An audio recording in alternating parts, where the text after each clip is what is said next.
Hey everybody, this might be the first time that I've needed to do this before. It might not be, but it probably is. Hey, warning, if you are a person who is sensitive to the undressing of anime type peoples, including anime girls who get down to not else but their underbritches and their bras and whatnot, yeah, that's how you pronounce that, by the way. BRA is pronounced brr. Sure is quiet here Anyway, compared to Main Street. so yeah, if you're not okay seeing a video in which anime girls occasionally appear in their brers and underoos, like, yeah, you might want to skip this one. Just because that's the type of game that we're playing. This is Akiba's Trip, Undead and Undressed, or as the title leaves it sort of vague. Ooh, is it Akiba's Trip or is it Akiba Strip? Because you are going to be stripping some kind of vampires down to their almost but not quite naked. So yeah, that's right. Certainly, like, at first I was a little worried. I was like, oh, is this video going to be too bad for YouTube? And then I remembered that there are girls who try on see-through things on YouTube all the time as a thing. And YouTube is like, oh, that gets millions of views? We're cool with it. Yeah, that's how YouTube works.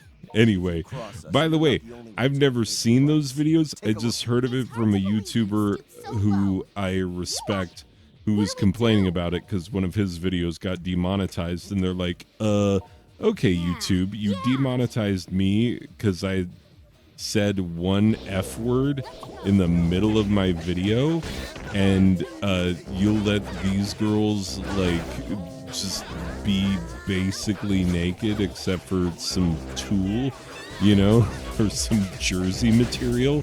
Yeah, apparently that's the thing. I didn't know. That's not what I'd come to YouTube for. Maybe you stopped listening to me and were like, let me find those videos. I don't know. But yeah.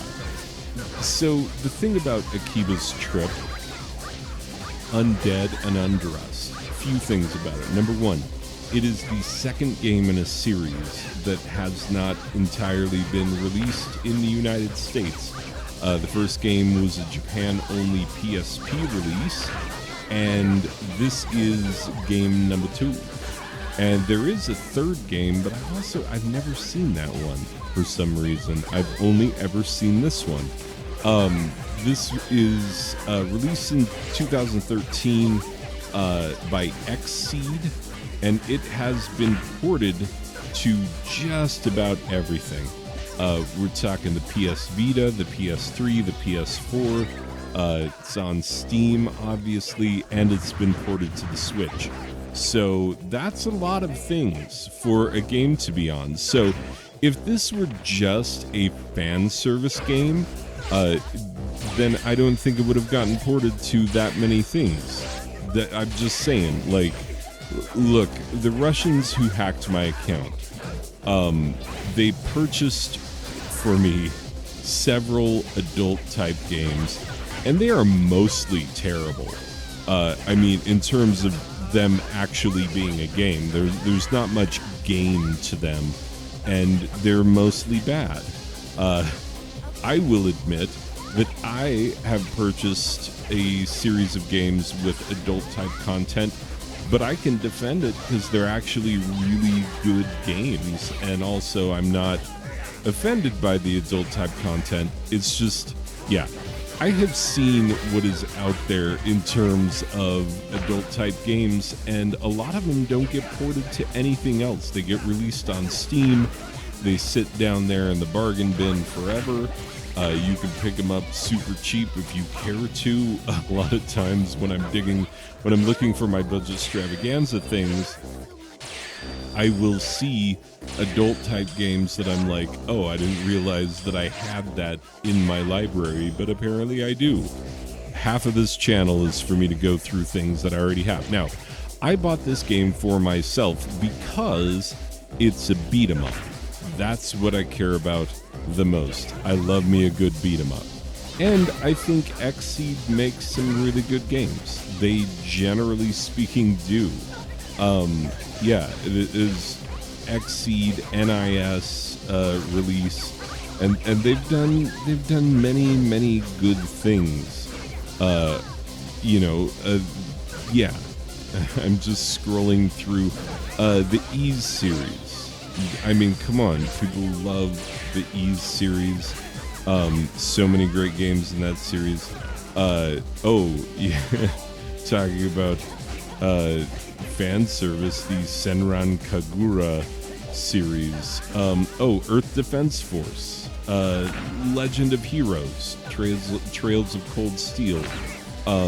That's one. Shantae Half Genie Hero. Yeah, a lot of good games coming out by Xseed. So, and not all of them fan service based. So, yeah, they are a legitimate maker of games, and this is a beat 'em up. And so I approached it as, it was gonna be a beat 'em up, and indeed it is. And it's a pretty good one. I won't say it's like amazing or incredible, because I forget which Yakuza game I played. There's a Yakuza game that I played where the beating of the up is way better.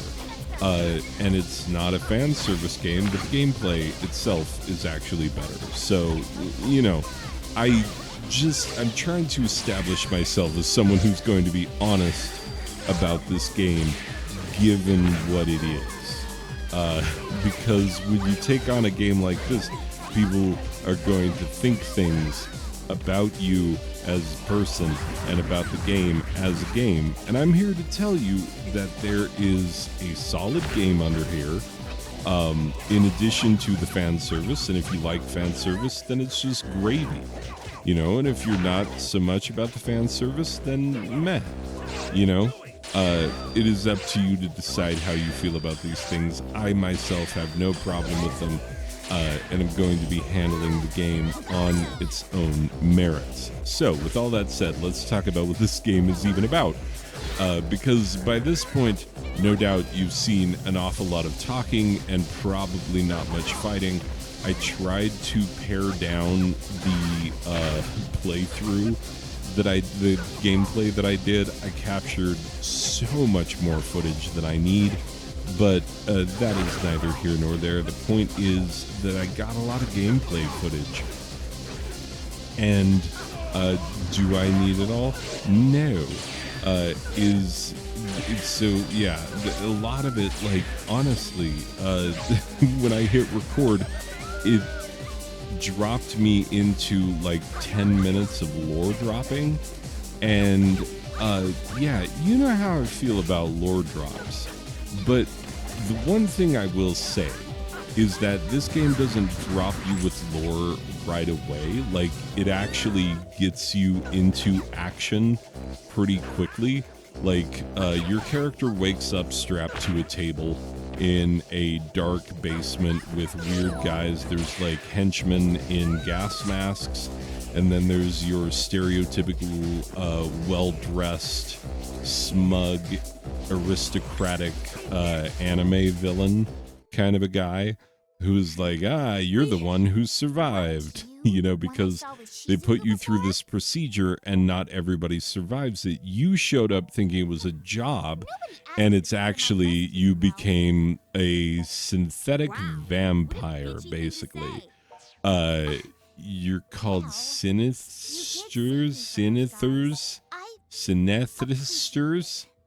I forget. It's something like that.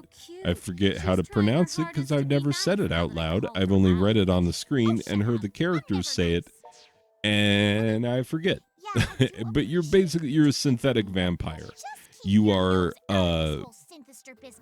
you feed on not the blood of other people, but they're sort of well-being. There's sort of a feeling of goodness. So you see a lot of people walking around hunched over, looking sad and depressed and whatnot.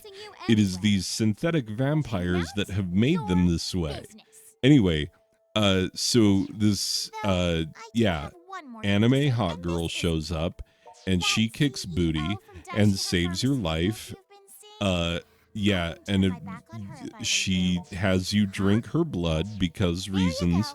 Then it turns out she's like, oh yeah, me and my people, we've been many things over the years, gods, demons, goblins, whatever. Anyway, you may have already seen this information. No, I cut it out. You will have not seen this information. You're welcome that I cut out the 10 minutes of lore drop. But by the point she drops it, you actually want to know these things, and you're only allowed a certain number of questions with her before she's like, yeah, we need to go back. And so, yeah, it's kind of interesting. You know, you find out that you are no longer entirely human, and that's the whole thing. Now, for the stripping part, where does that come in? Well, these, the bad guys, the Snithisters, Snithisters, they are trying to take you out because you are clearly opposed to them. You're part of a group called the Freedom Fighters, who are a bunch of nerds who hang out. There's this older nerd who owns this shop that sells food and anime, apparently. I don't know. Maybe they have those in Japan. They probably do. I wouldn't be surprised. Anyway, regardless, his name is Pops. And he's kind of the de facto leader of the group because he's the oldest one. But anyway, and your little sister lives behind the bar in his establishment, which is weird. But yeah, and your little sister is like very much like people I know. She hangs out in her room all day. She doesn't go outside. She's very quirky and odd and even has a strange little walk. She literally reminds me of people that I know, like more than one. So the characterization is actually pretty good in this game. You know, they've got some decently well-built characters in addition to all the fan service, which there is plenty of. And so, yeah, that's nice. And the story is actually fairly interesting. So, yeah, it's not all, you know, stripping anime girls out of their clothes, but it is partially that. So I can't say that it's not that, but it's not all that. So, yeah. Anyway, but the basic idea is that the girl who saved your life, she fights these bad guys, and now you are basically her familiar, because you're like a vampire's thrall, essentially. She shared her blood with you, and so now you are bound to her, and you have some of her powers. And so now you can kick booty in street fights against the bad guys. And the bad guys look like everybody else unless you look at them with your phone camera, or when you're with her, she can sense them. That's what I've done in most of the footage that you're going to see. So it's not going to be a thing where, you know, we have a hard time identifying who the bad guy is. Anyway, so you get into street fights with people, and the streets are filled with people, as you can see. This is actually based on Akihabara, I believe it's pronounced, also known as Akiba, which is a real place in Japan. And I do intend to go there someday in 4 years from now, because we are saving up for a trip. Not specifically to here, but like all around Asia, families going on a trip. And because it's going to be a big deal and a big trip, we are saving up for it. So, yeah, it's going to be a whole thing. Anyway, so, yeah, like, it's based on a real place, and it feels very real. And then when you get in fights, like, the passers-by and the people standing around, like, you don't want to hit them because they might join the fight. And then you might end up stripping the clothes off someone who is just an innocent bystander, and they're going to run off screaming. Yeah, it does happen if you're not careful. Plus, it gives you one more person to fight, and that just becomes trouble. So you have to watch who you are attacking, which you can tell. There's a little circle, like a hula hoop type circle around the person that you are currently attacking. And you have 3 attacks with 3 of the buttons. You've got A, B, and Y. And those 3 buttons do low attacks, mid attacks, and high attacks. Low attacks, which I hate the most because there's this stupid move that you do that looks like you're just planking. You're just laying out on the ground for no reason. I hate that move. I wish I could not do it, but I can't figure out what triggers that move, and I haven't, I don't know where in the menu they've got, these are the button combos. Because there are other low-down moves. There's a kick and there's a punch. But most of the time when I go to do a low attack, my dude just planks, and most of the, 9 times out of 10, the other character jumps over it, because it's such a slow-moving, terrible attack. Anyway, but you have to attack each area of their clothing. If they're wearing headphones, they are not naked enough for the sun to destroy them. You can take their pants and their shirt, but if they're wearing headphones or a hat, then you gotta, or I think even sunglasses.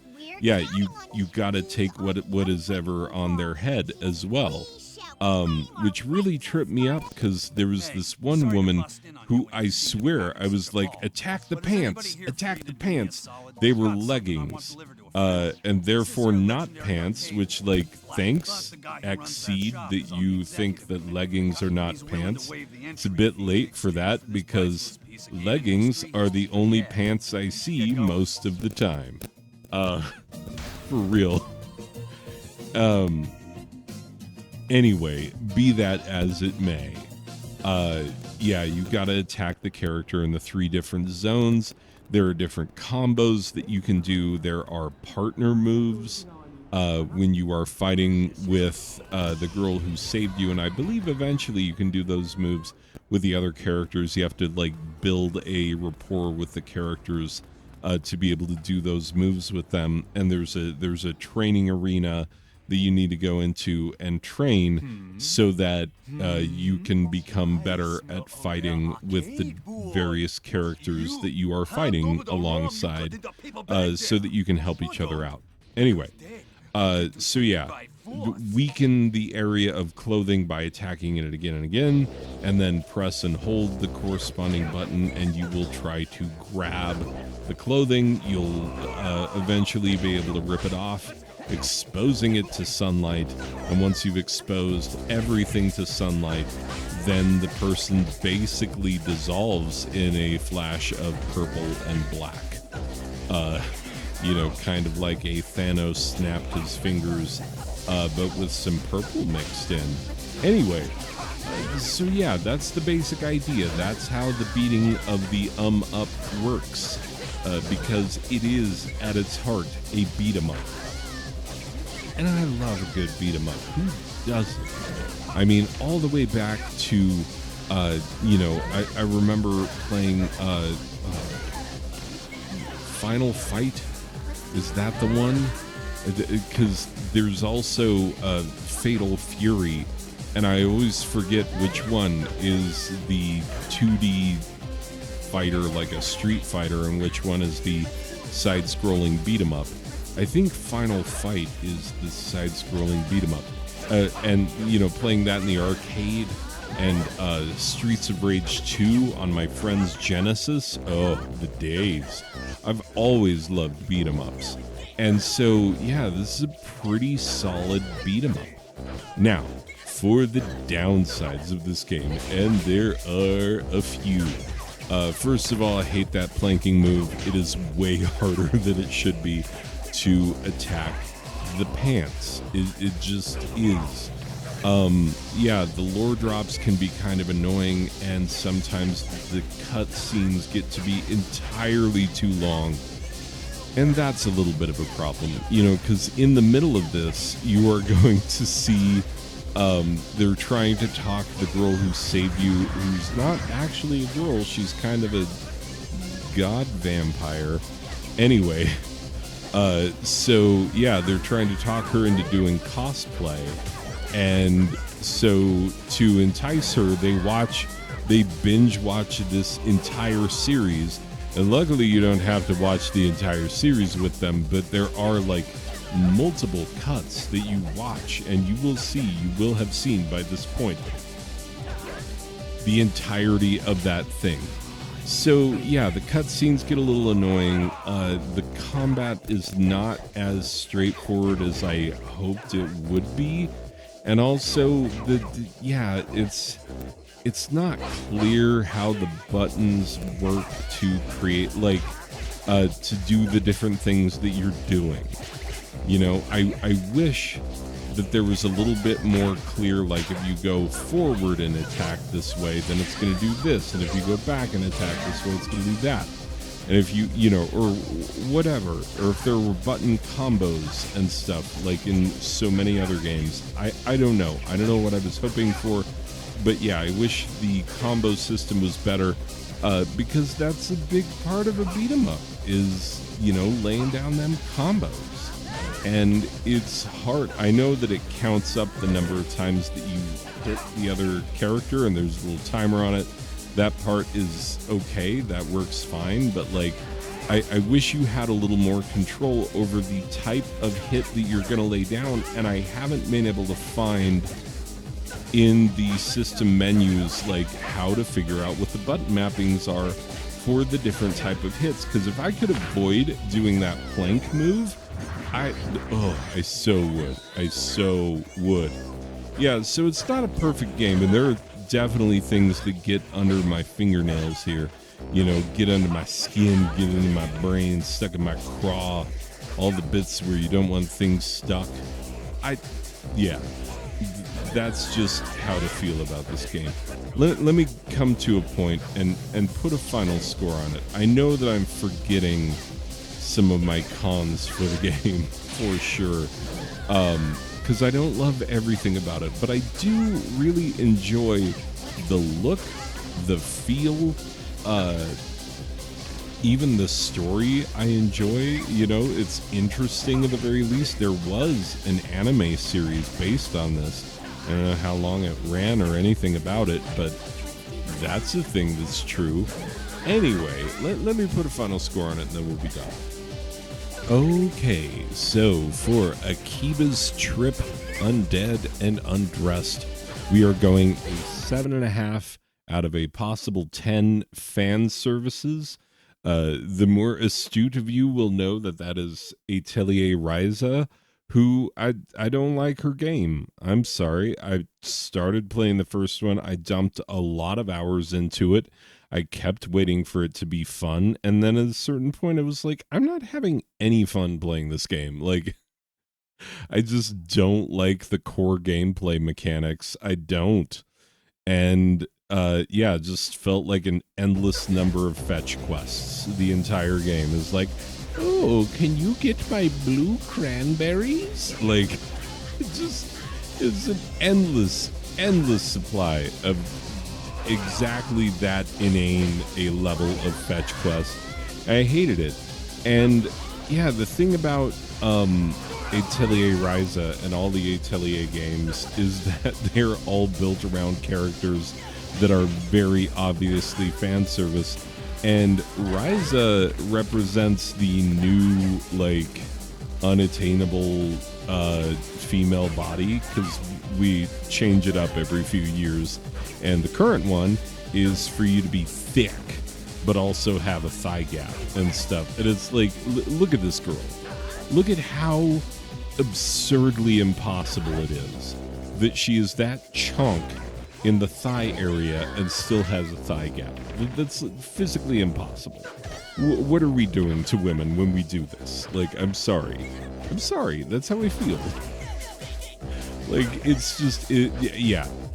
And the way that she runs in the game is just mashing her boobs together. I